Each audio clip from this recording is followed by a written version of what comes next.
Ini dari sisaan video yang bahas soal dinosaurus, ada yang komentar, kalau imajinasi itu termasuk dimensi ke berapa Pak Guru? Di imajinasi dia bisa bikin presiden minta maaf soal MBG, tapi tapi itu jokes-nya, tapi dan ada juga yang komentar, di imajinasi dia bisa terbang bolak-balik 7 planet dalam semalam. Imajinasi Enggak ini beda beda ranah.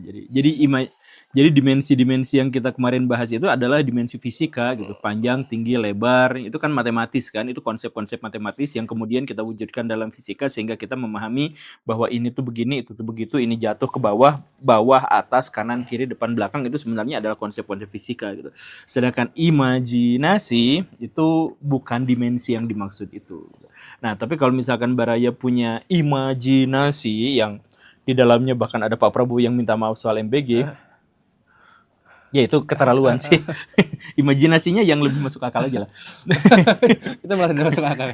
Nah, kalau misalkan Baraya punya imajinasi yang seperti itu, ya sebenarnya itu tuh adalah proses kerja otak. Cara kerja otak. Jadi otak itu berimajinasi itu sebenarnya setelah dia mendapatkan rangsangan dari luar. Dan rangsangan-rangsangan dari luar itu kan menciptakan harapan dan menciptakan kekecewaan. Nah, dari situlah kemudian dia bisa merangkai cerita sendiri dalam benak. Nah, jadi itu sebenarnya adalah bagian dari reaksi otak saja terhadap manusia. Misalkan gini, kita melihat langit nih. Langit itu kan biru. Nah, biru itu tuh bisa menghasilkan kekecewaan dan bisa menghasilkan harapan. Coba seandainya di situ tuh ada awan kelap-kelip yang di situ memancarkan cahaya, kemudian ada bidadari turun dari langit, bla bla bla bla. Nah, itu tuh kan bisa menghasilkan. Nah, awan kelap-kelip itu adalah sesuatu yang pernah kita lihat. Bidadari adalah sesuatu yang mungkin kita tidak lihat secara konseptual, tetapi fisik perempuannya yang cantik, yang bohai, yang kayak gimana itu juga pernah kita lihat. Kemudian kita cocok-cocokkan, kita satukan, jadilah itu adalah imajinasi.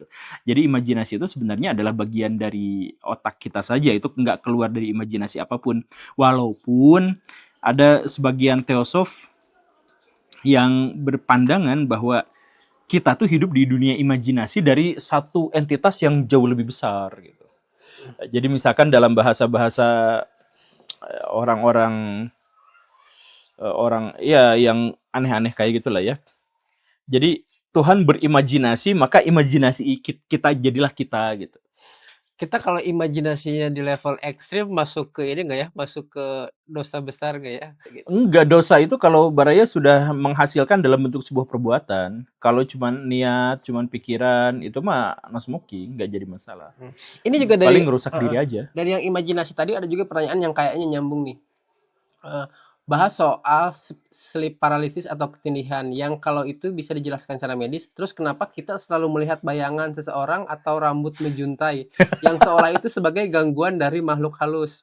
Karena bukan hal menakutkan yang lain seperti laba-laba, ular, atau yang lain-lain. Kenapa selalu wujud bayangan itu selalu humanoid? Apakah itu terkait dengan trauma masa lalu leluhur kita di zaman purba yang terwariskan ke kita lewat gen? Maksudnya kenapa semua manusia kalau ketindihan itu selalu sama gitu? Lihat bayangan hitam berwujud manusia. Ini di kasus dia sendiri, dia menceritakan bahwa dia terbangun kaget karena disautin dan melihat sosok bayangan kepala di jendela yang sebenarnya dia lupa tutup jendela itu di malam hari, tapi ternyata hanya bayangan gorden atau rambut yang turun pelan-pelan dari wajah saya. Gimana Oke, teh?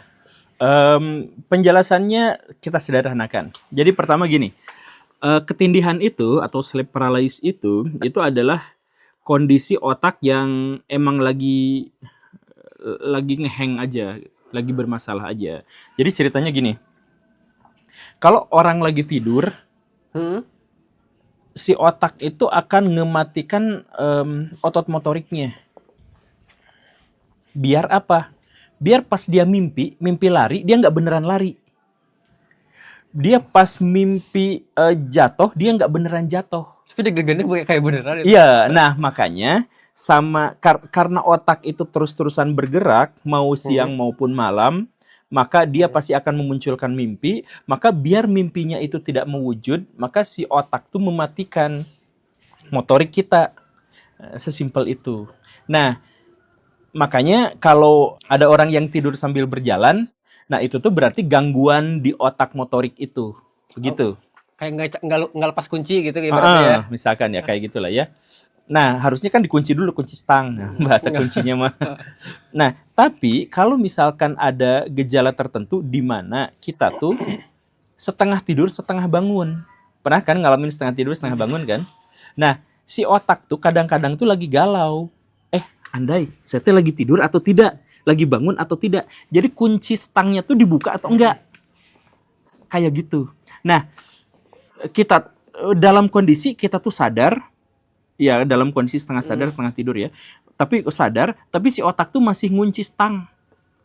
Jadi kita tuh akhirnya gue bisa gerak gitu, tolong, karena si otaknya tuh lagi bingung gitu, lagi ngeheng gitu, kayak gitu. Nah itu masalah yang pertama. Kemudian masalah yang keduanya itu adalah kenapa kita harus selalu lihat hantu di situ. Nah, Sebenarnya nggak harus hantu, nggak harus humanoid. Saya pernah ketindihan, ketindihan saya kalau ngelihat sesuatu itu bukan hantu. Saya lihat neraka.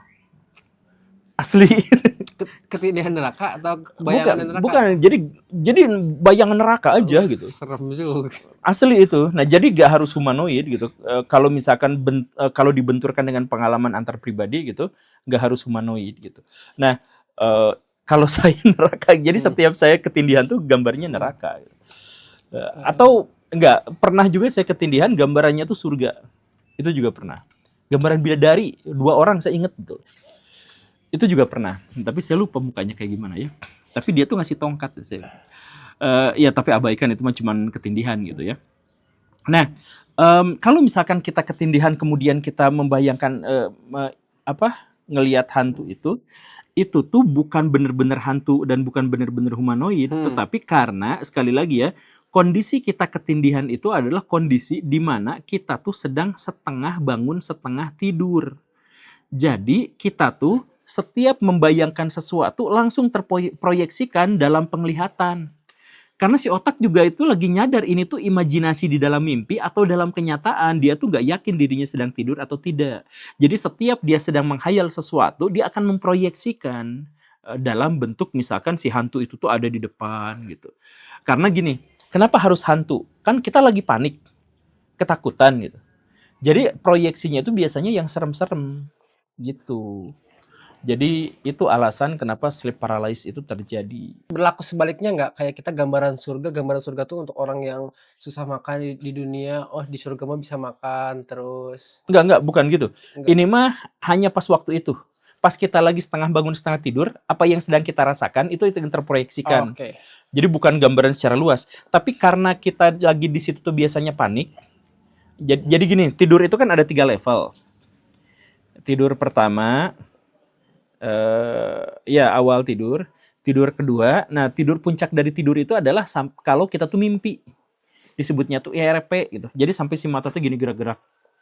Nah, kalau dirimu lihat orang tidur matanya gerak-gerak, itu tuh berarti posisi tidur paling dalam. Dan itu tuh dirinya pasti lagi mimpi. Nah, sleep paralysis itu pas lagi dalam situasi seperti itu dia bangun, entah bagaimana ceritanya. Jadi pas mimpi langsung bangun. Nah, jadi lagi di puncak tiba-tiba ngek gitu, harusnya makan dikit-dikit gitu. Nah, makanya ya si otaknya kebingungan, jadi ada ngebug gitu. Kau pernah diceritain sama keluarga atau istrimu kalau misalkan tidur sampai ke wah gitu gak? Yang ku saksiin sendiri, dia tuh kalau misalkan malam tuh selalu tidur tuh gitu. Tiap malam lagi. Ya berarti Tapi kunci stangnya jelek gitu. Ini ada juga yang nih terakhir untuk episode kali ini, Pak Guru. Apa? Kenapa di sekitar kita sering menjumpai orang yang karakternya sama, masalahnya sama, nasib yang sama? Apakah manusia benar-benar punya kehendak bebas atau semua keputusan kita udah ditentukan oleh hukum fisika dan sebab akibat? Pertanyaannya spekulatif tapi ujungnya filosofis. Kalau ada orang yang memiliki karakter yang sama, Masalahnya sama, nasibnya sama. Nasibnya sama. Kalau orang yang karakternya sama, biasanya nasibnya juga sama. Ya, karena itu kan orang juga akan bereaksi dengan cara yang sama. Keputusan-keputusan dalam kehidupannya juga dia akan mengambil dengan cara yang sama kan. Ya karena itu biasanya nasibnya juga sama. Ya itu masuk akal gitu. Tapi pertanyaan berikutnya itu apakah hidup itu ditentukan oleh urusan-urusan fisika dan sebagainya? Ini perdebatannya panjang bahkan sampai detik ini. Dulu perdebatan itu adalah kalangan agamawan, kemudian pindah kalangan filosof, pindah kalangan agamawan, dan sekarang itu jadi kalangan sains. Jadi sains itu memperkirakan, saya tuh lupa, kalau tanya jawab gini tuh saya nggak sempat persiapan deh. Tapi saya tuh pernah baca sebuah buku, eh yang saya tuh bikin videonya juga tentang determinisme. Jadi sebenarnya pada dasarnya semua orang tuh diarahkan pada nasibnya sendiri oleh alam. Diarahkan misalkan ada pembunuh berantai gitu yang akhirnya dia masuk penjara gitu. Ya itu tuh sama alam emang dibuat seperti itu gitu. Karena misalkan nah ini kan kita bahas ya soal psikopat. Psikopat itu kan salah satu faktor utamanya adalah karena otaknya yang memang berbeda dengan otak orang normal. Secara gens berarti. Iya, genetik memang dia berbeda. Makanya ada 1% populasi orang psikopat. Jadi kalau dirimu punya circle 100 orang, tandain satu di antaranya pasti psikopat. Nah, tapi apakah dia harus membunuh atau tidak? Nah, itu keputusannya. Dia ngebunuh atau enggak, dia misalkan dia menyiksa orang atau enggak, itu adalah keputusannya. Tetapi si otaknya memang didesain oleh alam untuk menjadi seperti itu. Katakanlah dia berusaha untuk menjadi lebih baik gitu.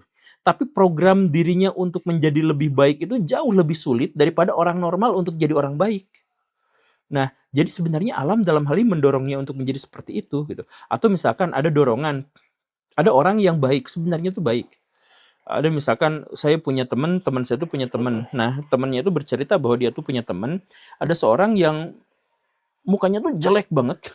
Jelek banget, maaf ya. Kenapa aku ketawa ya? Oke. Mukanya tuh jelek banget, tapi dia tuh cerdas, dia tuh pinter banget.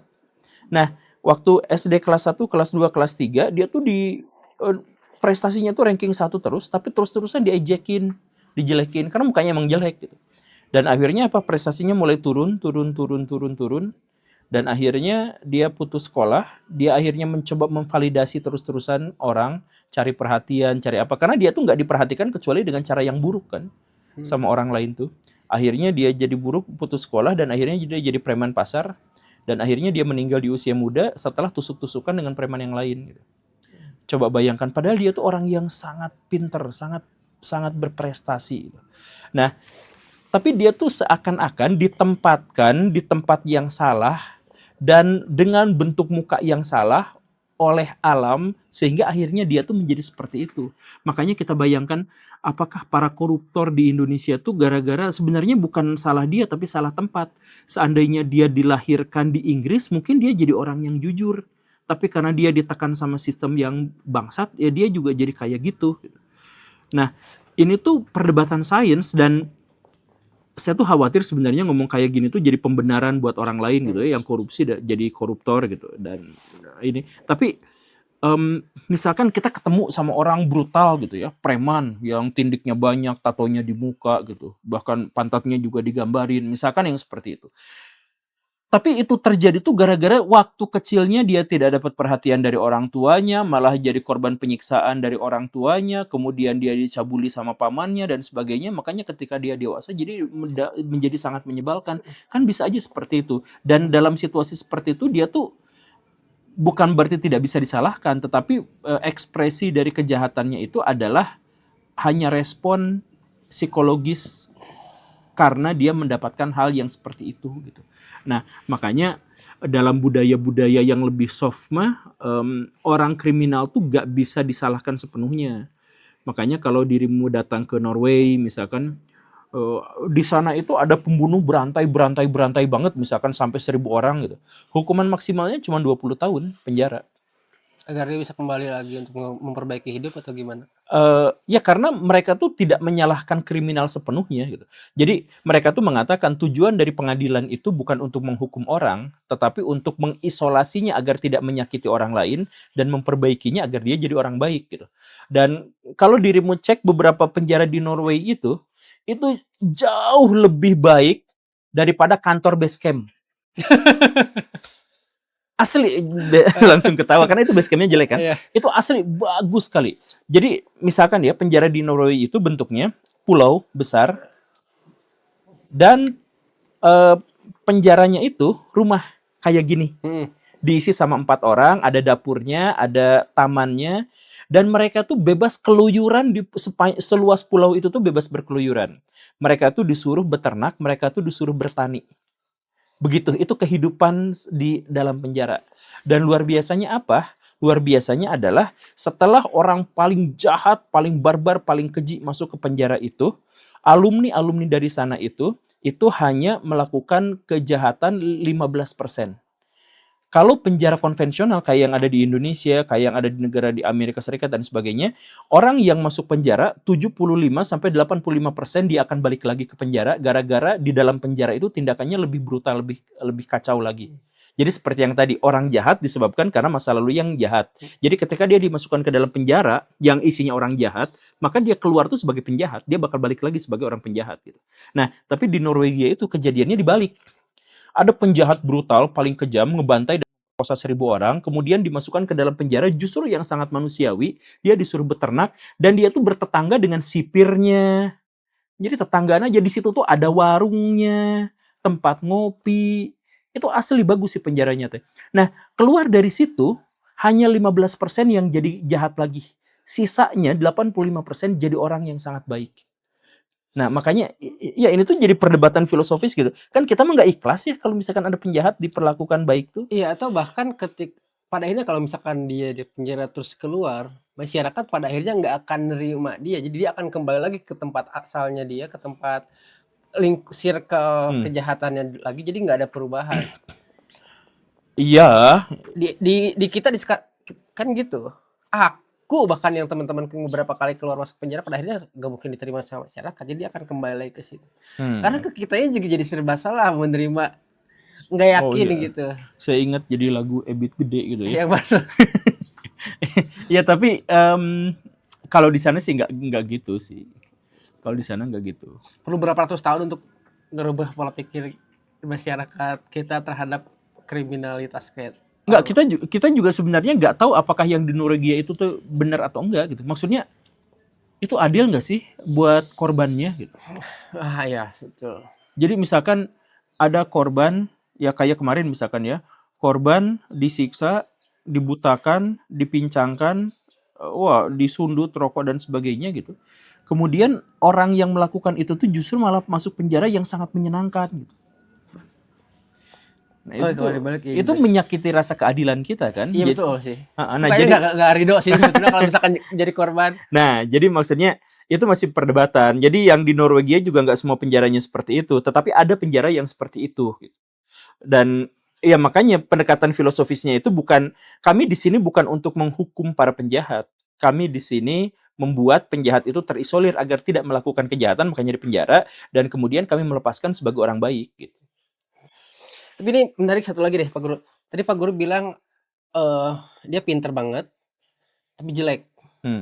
Apakah ya di masyarakat kita pada umumnya ganteng itu lebih menarik dibanding orang pinter yang jelek ya? Pertama, pinter itu butuh pembuktian berkepanjangan, jangka panjang. Sedangkan jelek itu bisa langsung diidentifikasi. Oke, make sense. Oke, itu yang pertama. Kemudian yang kedua, masyarakat yang menderita itu adalah masyarakat pembuli. Semakin menderita seseorang, semakin ingin membuli orang lain. Jadi penderitaan itu anggaplah masuk ke dalam hatinya dalam bentuk air hitam. Gitu. Nah, ketika air hitam ini harus ditumpahkan, maka hanya air hitam saja yang keluar. Gitu. Jadi maksudnya orang yang suka ngebully itu biasanya adalah orang yang memang sejak dari lahir juga dia mendapatkan itu. Makanya pertanyaannya balik lagi ke pertanyaan filosofis yang tadi itu. Jadi jangan-jangan kriminal juga bukan sepenuhnya salah dia, karena walaupun dia punya pilihan, tetapi sejak kecil dia dibiasakan untuk mendapatkan kekerasan verbal, misalkan sikap yang tidak bersahabat dari orang lain sehingga menjadi seperti itu. Nah, pembuli-pembuli di TikTok itu kan adalah orang-orang pengecut yang ketemu di keseharian itu tuh adalah orang-orang biasa aja gitu. Tapi karena dirinya sebenarnya menderita tapi nggak berani ngelawan. Jadi dia hanya berani ngelawan ketika situasinya adalah anonim. Itu. Jadi aduh saya kasihan sekali. Emang ada yang anak SD kayak gitu ya? Ada ini kutunjukin aja videonya ya sebentar. Biar sekalian nih untuk closing.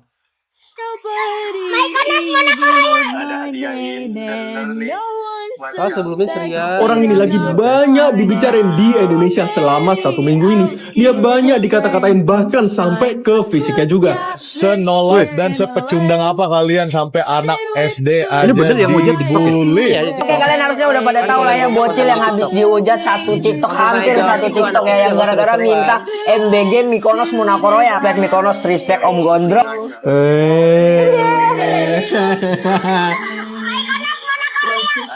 Dia jawabnya dengan ceria tapi gara-gara mukanya kayak gitu jadi dibully gara-gara wajah gitu. Iya. Kasihan Padahal dia banget. nggak jelek-jelek amat sih. Saya waktu sekecil itu lebih jelek kayaknya. Gue juga kalau ngeliat foto-foto lama jijik kali.